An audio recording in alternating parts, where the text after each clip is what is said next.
ஸ்ரீமத் பாகவத சாரம் பிரம்ம சம்ஸ்பர்ஷம் என்னும் உரையுடன் கூடியது. உரையாசிரியர் அண்ணா. பதிப்பகம் ஸ்ரீ ராமகிருஷ்ண மடம். மத்ஸ்யாவதார கதை. பரீட்சித்து மகாராஜா கூறியது. பகவத் ஸ்வரூபியே, அற்புதமான செயல்களை உடைய ஹரியின் ஆதி அவதார கதையாகிய மாயா மத்ஸ்ய லீலா வைபவத்தை கேட்க விரும்புகிறேன். ஸ்ரீ சுகர் கூறியது. முன்னொரு காலத்தில் சத்யவிரதன் என்னும் பெயருடன் கூடியவனும் பெருமைமிக்க ரிஷி போன்றவனுமான அரசன் ஒருவன் இருந்தான். அவன் சித்தத்தை நாராயணனிடம் வைத்து நீரை மட்டும் ஆகாரமாய்க் கொண்டு தவம் செய்து வந்தான்.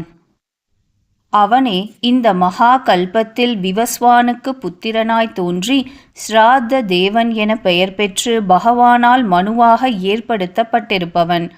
ஒரு சமயம் கிருதமாலா நதியில் ஜல தர்ப்பணம் செய்கையில் அவனுடைய அஞ்சலி ஜலத்தில் ஒரு மீன் வந்தது.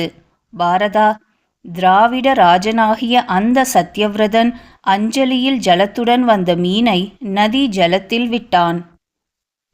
கருணைமிக்க அவ்வரசனிடம் அந்த மீன் மிகுந்த வருத்தத்துடன், அரசே, எளியோருக்கு இறங்குவோனே, சுற்றத்தை கொள்ளும் ஜல ஜந்துக்களிடம் பயந்தவனும் எளியேனுமாகிய என்னை மீண்டும் நதி ஜலத்தில் எங்கனம் நீங்கள் விடலாம் என்றது. மிகவும் வருத்தத்துடன் மீன் சொல்லிய வார்த்தையை கேட்டு இரக்கமுடைய அரசன் அதை கமண்டலு ஜலத்தில் போட்டு ஆசிரமம் கொண்டு போனான். கமண்டலுவில் ஓரிரவு வளர்ந்த பின்னர் தனக்கு இடம் போதாமல் அரசனிடம், நான் இந்த கமண்டலுவில் இங்கு நெருக்கடியில் வசிக்க முடியவில்லை. நான் எங்கு சுகமாக வசிக்கலாமோ அப்படிப்பட்ட விஸ்தாரமான இடத்தை யோசித்து அளிக்க வேண்டும் என்று கூறிற்று. இவ்வாறு வேண்டப்பட்டு அம்மீனை அவன் அப்போது ஒன்றைவிட ஒன்று பெரியதான ஒவ்வொரு நீர்நிலையில் சேர்க்கலானான். நீர்நிலை அளவுக்கு பெருத்துவிட்ட அம்மீனை சமுத்திரத்தில் விடுத்தான். விடப்படும்போது அது, வீரனே, இங்கு வலிமை மிகுந்த மகரம் முதலியவை என்னை தின்றுவிடும் ஆதலால் இங்கு என்னை நீர் விடுதல் தகாது என்று கூறிற்று. அழகான பேச்சு பேசும் அந்த மீனிடம் மயங்கிய அவன், மீன் வடிவில் எங்களை மயங்க வைக்கும் தாங்கள் யார் என அம்மீனை கேட்டான். ஸ்ரீ பகவான் கூறியது. சத்ருக்களை அடக்குவோனே, இன்று முதல் 7 நாள் கடந்ததும் பூலோகம் புவர்லோகம் முதலிய உலகும் பிரளய ஜலத்தில் மூழ்கிவிடப் போகிறது. மூவுலகும் அங்கனம் பிரளய ஜலத்தில் முழுகியபோது பெரியதோர் ஓடம் என்னால் செலுத்தப்பட்டு உன்னிடம் வந்து சேரும்.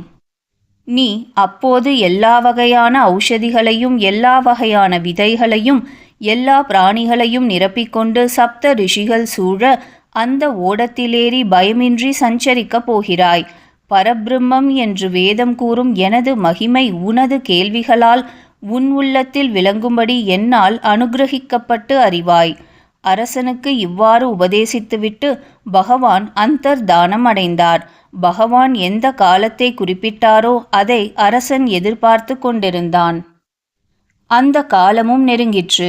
பெரும் மேகங்கள் மழை பொழிய சமுத்திரம் பொங்கி கரை புரண்டு எங்கும் பூமியை முழுக்குவதைக் கண்டான். பகவானுடைய உபதேசத்தை எண்ணுகையில் அங்கு வந்த ஓடத்தை கண்டான். ஔஷதிகளையும் விதைகளையும் எடுத்துக்கொண்டு பிரம்ம ரிஷிகளுடன் அதில் ஏறினான். அரசனால் தியானிக்கப்பட்ட பகவான் ஒற்றை கொம்புடன் 1,00,000 யோஜனை நீண்டதொரு பொன் மீனாக காட்சியளித்தார். முன்பே பகவானால் சொல்லப்பட்ட வண்ணம் ஓடத்தை அதன் கொம்பில் வாசுகியாகிய கயிற்றால் கட்டிவிட்டு மகிழ்ச்சி பொங்க மதுசூதனனாகிய பகவானை துதித்தான். ராஜா சத்யவிரதன் கூறியது. உலகுக்கெல்லாம் நீர் நண்பரும் பிரியமானவரும் இறைவரும் ஆத்மாவும் குருவும் அறிவையும் இஷ்ட சித்தியை அளிப்பவரும் ஆகின்றீர். எனினும் காமத்தில் கட்டுண்ட அறிவிழந்த குருடர்களாகிய உலக மக்கள் தமது ஹிருதயத்தில் உறையும் உம்மை அறிந்து கொள்வது இல்லை. தேவ சிரேஷ்டரும் தியான சிரேஷ்டரும் ஈஸ்வரரும் ஆகிய உம்மை அறிவின் விளக்கத்திற்காக சரணடைகின்றேன். ஐயனே, இரகசியார்த்தங்களின் விளக்கு போன்ற சொற்களால் ஹிருதயத்திலுள்ள முடிச்சுக்களை சேதித்து உமது உண்மையான ஸ்வரூபத்தை காட்டி அருள வேண்டும். குறிப்பு: இது மகா பிரளயமா அல்லது பிரம்மாவின் ஒவ்வொரு பகல் முடிவிலும் ஏற்படும் பிரளயமா அல்லது வேறா என்று யோசிக்க வேண்டும். மகா பிரளயத்தில் பிரகிருதி லயம் ஏற்படுவதால் இது மகா பிரளயம் அன்று. பிரம்மாவின் தினம்தோறும் ஏற்படும் பிரளயமும் அன்று. அது ஆறாவதாகிய சாக்ஷுஷு மன்வந்தரத்தில் இல்லை. இது உண்மையான பிரளயமே அன்று. சத்யவிரதனுடைய ஞானோபதேசத்திற்காக தோன்றிய பகவான் வைராகியத்தை புகட்ட பிரளயத்தை போன்ற தோற்றத்தை இந்த வைவஸ்வத மன்வந்தரத்தில் மார்க்கண்டேயருக்கு காண்பித்தாற்போல் காண்பித்தார். இது ஸ்ரீதர ஐயாவால் வாக்கு. ஸ்ரீ சுகர் கூறியது. இவ்வாறு கூறிய அரசனை நோக்கி ஆதி புருஷனும் மத்ஸ்ய வடிவெடுத்தவனுமாகிய பகவான் மகா சமுத்திரத்தில் விளையாடிக்கொண்டே தத்துவத்தை உபதேசித்தார்.